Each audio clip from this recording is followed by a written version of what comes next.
ಇವತ್ತು ಶಕ್ತಿ ಸಂಗ್ರಾಮ ವೇದಿಕೆ ಮತ್ತು ನಮ್ಮ ಹೋರಾಟ ಸಮಿತಿಯಿಂದ ಇವತ್ತೊಂದು ಮನವಿಯನ್ನು DDP ಅವರಿಗೆ ಮಾಡ್ತಾ ಇದ್ದೇವೆ. ಏನಂತಂದರೆ ಖಾಸಗಿ ಶಾಲೆಗಳಲ್ಲಿ ಶಿವಮೊಗ್ಗ ಜಿಲ್ಲೆ ಇರ್ತಕ್ಕಂಥ ಎಲ್ಲ ಖಾಸಗಿ ಶಾಲೆಗಳು ಅಗತ್ಯಕ್ಕಿಂತ ಹೆಚ್ಚು ಹಣವನ್ನು ಬೋಧನಾ ಶುಲ್ಕ ಹೊರತುಪಡಿಸಿ ತಗೊಂತಿರ್ತಕ್ಕಂಥದ್ದು.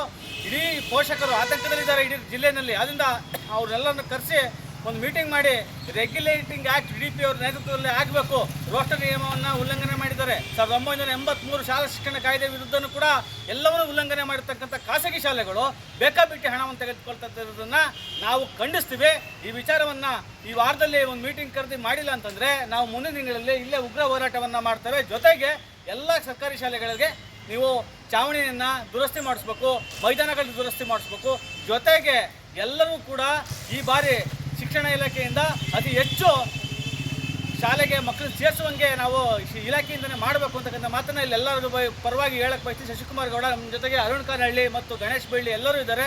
ನಾವೆಲ್ಲರೂ ಕೂಡ ಮುಂದಿನ ದಿನಗಳಲ್ಲಿ ಉಗ್ರ ಹೋರಾಟವನ್ನು ಇದೇ ವಿಚಾರಕ್ಕೆ ಸರಿಪಡಿಸಿಲ್ಲ ಅಂದರೆ ಮಾಡ್ತೀವಿ ಅಂತಕ್ಕಂಥ ಮಾತನ್ನು ಹೇಳ್ತಾ ನನ್ನ ಮಾತನ್ನು ಮುಗಿಸ್ತೀನಿ.